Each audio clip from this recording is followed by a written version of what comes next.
Warm welcome to my channel.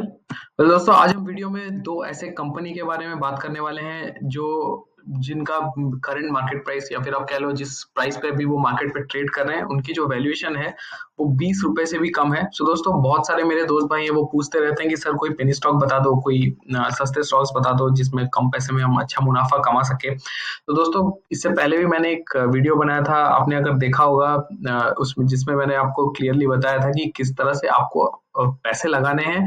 And पैसे आपको किसी स्टॉक में नहीं लगाने हैं, लेकिन पैसे आपको बिजनेस में या फिर आपको लगाने हैं कि कौन सा सेक्टर अभी चल रहा है, सेक्टर में पैसे लगाने हैं, जस्ट किसी शेयर में नहीं। तो दोस्तों कहीं ना कहीं अभी जैसा मार्केट सिचुएशन चल रहा है, अभी जैसा सेक्टर है, अभी फार्मिंग वाला जो सेक्टर है जो कि कोविड के चलते हो सकता है बहुत ज्यादा उसमें रिस्ट्रिक्शंस थे, बहुत ज्यादा वो खुला नहीं था। तो ऐसे सेक्टर जो फार्मिंग रिलेटेड काम करते हैं, भले ही वो गाड़ी बनाने वाले ट्रैक्टर्स हो गए, वो ग्रेन बनाने वाले क्रॉप हो गए, या फिर आप सिंचाई पानी थर्मल, या फिर आप बीज ले लो, या फिर आप फर्टिलाइजर ले लो, सबसे इंपॉर्टेंट केमिकल फर्टिलाइजर बनाने वाले जो स्टॉक है वो अभी एक्चुअली फोकस में रहने वाले हैं। तो मुझे लगा कहीं ना कहीं ये वीडियो अगर आपके साथ शेयर करूं तो हो सकता है कि इसमें आपका थोड़ा सा मुनाफा हो सके। सो अगर आप कंटेंट का जो टाइटल है वो देख रहे हैं, stock below 20 can give multiple return, तो जी हाँ, जो दो दो शेयर्स जिसके बारे में आपको इस वीडियो में बताने वाला हूँ, दोनों शेयर्स का जो वैल्यूएशन है आज के डेट पे वो 20 रुपए के नीचे ट्रेड कर रहे हैं, लेकिन कहीं ना कहीं वो आपको एक अच्छा रिटर्न बना के दे सकते हैं। तो दोस्तों यहाँ मेंशन करने का मतलब यही है कि क्योंकि ये छोटा वैल्यू है तो ऑब्वियसली आपको बल्क में ही शेयर्स परचेज करने होंगे ज्यादा, अदरवाइज आप उतना ज्यादा उसमें मूवमेंट नहीं देख पाओगे। लेकिन क्योंकि ये छोटे वैल्यू वाले शेयर्स है, मैं हमेशा से बोलता हूँ पेनी स्टॉक का मैं बहुत ज्यादा फैन नहीं हूँ, क्योंकि इसमें अनसर्टेनिटी बहुत ज्यादा होता है। लेकिन आप अगर इसमें इन्वेस्ट कर रहे हो तो आपको सलाह यही रहेगी कि आप इसको कंटिन्यूअसली मॉनिटर करें। अगर आपको इसमें 5% 10% का भी मूवमेंट मिल जाए तो आपको उसमें प्रॉफिट बुक कर लेना चाहिए, क्योंकि छोटे स्टॉक है, कभी भी अच्छा मूवमेंट दे सकते हैं, कभी भी नीचे की ओर दे सकते हैं। तो स्ट्रिक्टली स्टॉप लॉस मेंटेन करके ही काम करना है, एक टारगेट बांध लेना है कि इतना आ गया तो मैं प्रॉफिट बुक कर लूंगा। चलिए देख लेते हैं कौन से स्टॉक है। सबसे पहला जो केमिकल स्टॉक मैं जिसके बारे में बात कर रहा हूँ that is Khaitan chemicals and fertilizer group. अगर आप देखें तो वो अपने ऑलमोस्ट जो डिप था, डिप से रिकवर करता हुआ आप देख रहे हो, जो डिप है 52 वीक ऑलमोस्ट 18 रुपए का था, वहां से इसने काफी रिकवरी किया एंड ये अभी अपनी रिकवरी जर्नी पे है। तो ग्राफ देख के तो मुझे अच्छा लग रहा है कि मुझे लग रहा है कि हाँ, लो से डेफिनेटली इसने रिकवरी लिया। एंड क्योंकि ये बिजनेस जो केमिकल एंड फर्टिलाइजर बिजनेस है इस पे मैं फोकस कर रहा हूँ, तो उस हिसाब से बिजनेस के वाइज मेरा ये परफेक्ट पिक है। अगर हम इसका देखें, जैसे कि मैंने बताया करंट मार्केट प्राइस इसका 20 के करीब है, क्योंकि कुछ देर पहले तक ये 20 था, आज इसने 2 रुपए का इसमें मूवमेंट दिया है, आप देख सकते हो 10% का मूव आज ही दिया है इसने। तो ये 20 का था, टारगेट करीब करीब 21 से 22 24 25, ये आपका एक एक 2-2 रुपया का मार्जिन मैंने इसीलिए रखा है क्योंकि हो सकता है कि इसमें 3-4 बार 8% 10% का आपको मूवमेंट दिखे, तो यहाँ कम से कम थोड़ा सा वहां पे आपको 10-10% का मूवमेंट दिख सकता है। इस पर्टिकुलर कंपनी का जो बुक वैल्यू है वो 17.3 का है, स्टॉक का जो पी है वो 8 है। जनरली 8 से 18 का जो पी होता है उस रेंज को हम अच्छा मानते हैं, तो यहाँ पे 8 का पी तो which is good. Promoter holding is 75% exactly जितना होना चाहिए, क्योंकि 75 से ज्यादा प्रोमोटर अपने होल्डिंग नहीं रख सकते, दैट्स व्हाई इट्स शोइंग 75%। जितना होना चाहिए उतना ही इन्होंने रखा है। अगर return on capital employed and return on equity देखें तो 14.1% एंड 10.4% है, विच इज वेरी गुड। अगर हम कंपनी के फाइनेंशियल्स की बात करें तो 19 और 20 दो फाइनेंशियल क्वार्टर्स का यहाँ पे कंपेयर किया, आप देख सकते हो sales was 129 in 2019 whereas it has increased to 143 crore in 2020। तो यहाँ पे सेल्स आपको बढ़ता हुआ नजर आया है। Similarly profit after tax was 3.57, अभी प्रॉफिट आफ्टर टैक्स सितंबर तक 10.53, तो ऑलमोस्ट 3 टाइम्स हो गया है profit, which is very good. Finally ये जो कंपनी है ये 2007 से कंटिन्यूअसली डिविडेंड दे रही है, तो एक कंपनी जिसका पी बढ़िया है, जिसका आरओसी बढ़िया है, जो कि सेल्स वाइज भी ग्रोथ कर रहा है, शेयर्स के मूवमेंट में भी प्राइस ग्रो कर रहा है एंड कंटिन्यूअसली डिविडेंड भी देती है। सबसे इंपॉर्टेंट चीज इसका वैल्यूएशन बहुत सस्ता है, 20 रुपया में मात्र अवेलेबल है। तो दोस्तों इसको आप अपने रडार में रख सकते हैं, थोड़ा सा ट्रैक कर सकते हैं, देखिए अगर इसको आपको पोटेंशियल नजर आता है तो आप इसमें जरूर पोजिशन बना सकते हैं।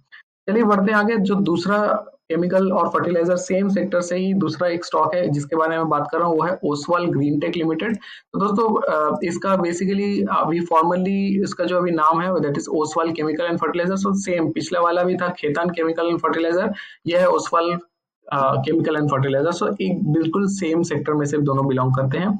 इसका भी मार्केट प्राइस अगर आप देखो तो 13.45 पे इसने आज क्लोजिंग दिया है, ऑलमोस्ट 6% के राइज के साथ। करंट प्राइस जब मैं कैलकुलेट कर रहा था दैट वाज 13, तो इसमें भी लगभग लगभग उसी तरह से। सो आगे अगर हम देखें इसका जो बुक वैल्यू है, बुक वैल्यू इज 94.2, तो बुक वैल्यू इसका काफी ज्यादा है यहाँ पे। नेक्स्ट अगर हम देखें प्रोमोटर होल्डिंग 64.33%, जैसे कि आपको पता है 75% हाईएस्ट होता है, इससे ज्यादा प्रोमोटर होल्डिंग नहीं हो सकता, इससे पहले वाले स्टॉक में भी बताया। तो यहाँ पे इसका प्रोमोटर होल्डिंग ऑलमोस्ट 64% है, which is pretty much decent. जो स्टॉक है वो अवेलेबल है अपने पी पे विच इज 5, तो 8 से 18 का पी एक स्टैंडर्ड हम मानते हैं। अगर पी 8 से भी नीचे है तो उसका प्राइस टू इक्विटी रेशियो बहुत ही कम है। पी वैल्यू जितना कम होता है उतना स्टॉक का ऊपर जाने का, उसमें मूवमेंट का उतना या फिर ग्रोथ का स्कोप रहता है, तो इसका पी कम है, तो which is a good thing.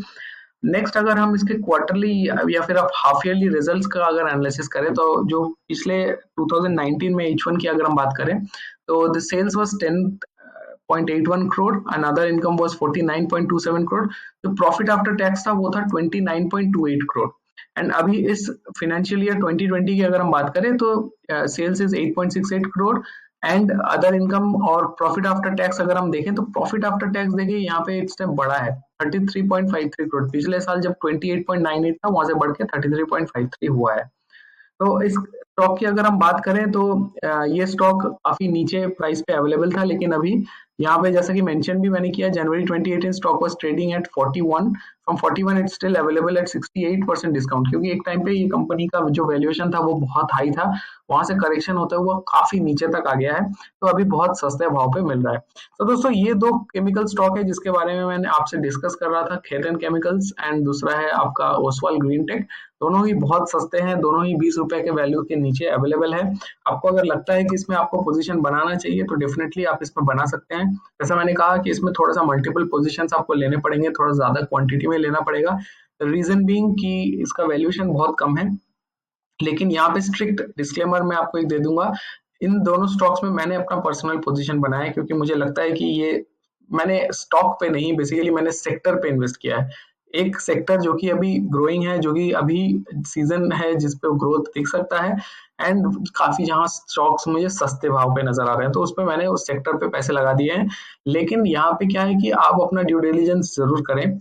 और क्योंकि ये छोटे वैल्यू स्टॉक है, इससे पहले भी मैंने बताया, मैं फिर से रिपीट करूंगा, क्योंकि छोटे वैल्यू स्टॉक है, आप इसको कंटिन्यूअसली मॉनिटर करना है। ऐसा नहीं कि आप इस स्टॉक में पैसे लगाएं और आप भूल गए कि हाँ 2 महीना बाद हम देखेंगे, ऐसा नहीं है। ऐसे ऐसे स्टॉक्स में आपको एवरीडे मॉनिटरिंग करना होता है, क्योंकि छोटा स्टॉक है, कभी भी बहुत ज्यादा मूवमेंट, कभी भी बहुत नीचे ऊपर दोनों की तरफ अच्छा खासा मूवमेंट हो सकता है, लेकिन आपको एक कंट्रोल में रह के इस पे ट्रेड करना है या फिर इस पे इन्वेस्ट करना है, पोजीशन बनाना है। तो दोस्तों उम्मीद करता हूँ ये वीडियो आपको पसंद आया होगा। जिस स्टॉक को मैंने सिलेक्ट किया, दोनों स्टॉक के बारे में आपको बताया, क्यों सिलेक्ट किया है। उम्मीद है आपको ये कॉन्सेप्ट भी पसंद आया होगा, लॉजिक भी सही लगा होगा। अगर वीडियो का कंटेंट पसंद आ रहा है, आप चाहते हो ऐसे ही वीडियो मैं अपलोड करता रहूं, तो चैनल को जरूर सब्सक्राइब करें। आपका सब्सक्रिप्शन है जो मुझे एनकरेज करता है, ताकि मैं आपके लिए रिसर्च करूं एंड ढूंढ के आपके लिए स्टॉक्स लेके आऊं। आप मुझे सोशल मीडिया पे फॉलो कर सकते हो, ट्विटर टेलीग्राम का लिंक दिया हुआ है, टेलीग्राम ग्रुप पे जरूर ज्वाइन करें, क्योंकि जो भी शेयर्स मैं रियल टाइम में ट्रेड करता हूँ उसका मैं टेलीग्राम ग्रुप में शेयर करता हूँ। जैसे कि आज मैंने अपने टेलीग्राम ग्रुप पे इन दोनों शेयर्स को शेयर किया है, जब ये 20 रुपया एंड ये 13 रुपए के भाव पे चल रहा था, इसमें आप देख रहे हो एक ने 5% और एक ने ऑलमोस्ट 10% प्लस में क्लोजिंग दिया है। तो कहीं ना कहीं अगर किसी ने मेरे चैनल को देख के शेयर लिए होंगे, आज ही के आज ही उन्होंने 10% और 5%, 15% का प्रॉफिट बुक कर लिया होगा। लेकिन अगर आपने नहीं ज्वाइन किया है, कोई बात नहीं, आप जरूर ज्वाइन करें। टेलीग्राम में मैं कोई भी ट्रेड लेता हूँ तो मैं शेयर कर देता हूँ वहाँ पे, फ्री ऑफ कॉस्ट है, इसके लिए मैं कोई चार्ज नहीं करता ऑब्वियसली, क्योंकि चैनल ही है जिसको मैं बढ़ाना चाहता हूँ। This is a free service that I am doing for the community. इसके लिए रिटर्न में मुझे ये चाहिए कि आप जरूर चैनल को सब्सक्राइब करें, इस वीडियो को ज्यादा से ज्यादा शेयर करें, चैनल के लिंक्स को ज्यादा से ज्यादा शेयर करें, ताकि लोग ज्यादा से ज्यादा मेरे साथ जुड़े एंड मेरा चैनल भी ग्रो करे। तो वीडियो में दोस्तों बने रहने के लिए बहुत बहुत धन्यवाद। मैं कुछ नया और कुछ इंटरेस्टिंग लेके हाजिर होता हूँ, तब तक के लिए शुक्रिया and thank you so much.